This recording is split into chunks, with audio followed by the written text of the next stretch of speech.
Enjing, dino iki aku arep lampah-lampah ing Museum Mandala Bakti. Aja lan keseruan ya. Museum Mandala Bakti yaiku salah sawijining museum kang ana ing Semarang, Jawa Tengah. Museum iki museum perjuangan TNI kang ana ing Dalan Soetidjo Pranoto nomor 1 kang ngadep-adepan karo Monumen Tugu Muda. Museum iki dibangun tahun 1985.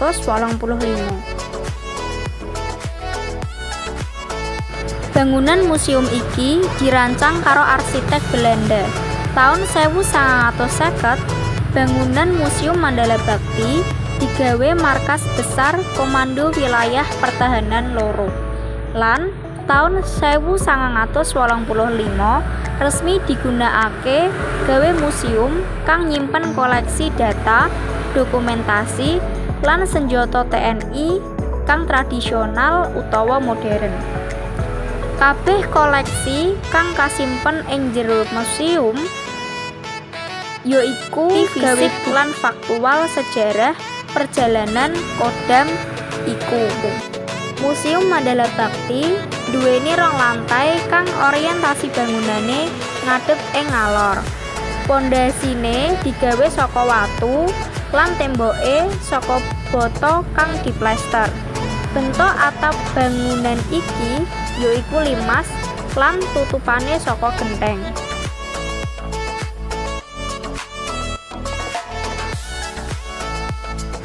Museum iki uga nduweni koleksi kang awujud artefak militer Indonesia lan foto-foto saka pahlawan Indonesia.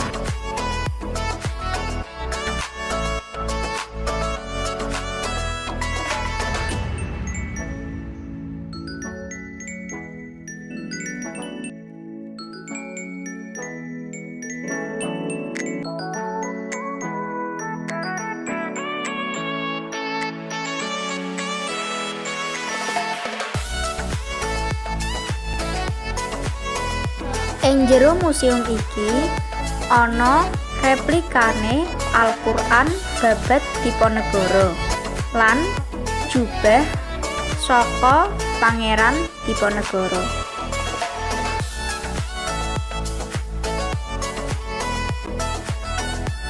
Pangeran Diponegoro yaiku pahlawan nasional Republik Indonesia kang mimpin Perang Diponegoro utawa Perang Jawa periode tahun 1820 nganti 1830 nglawan Belanda.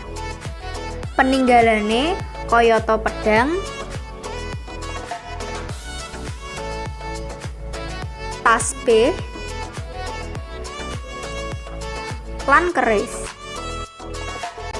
Ing ene uga ana dipan sing gawe salat Pangeran Diponegoro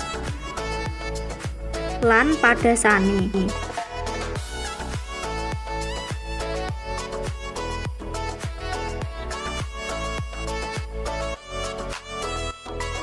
Cekap mekanten vlog kula dina iki.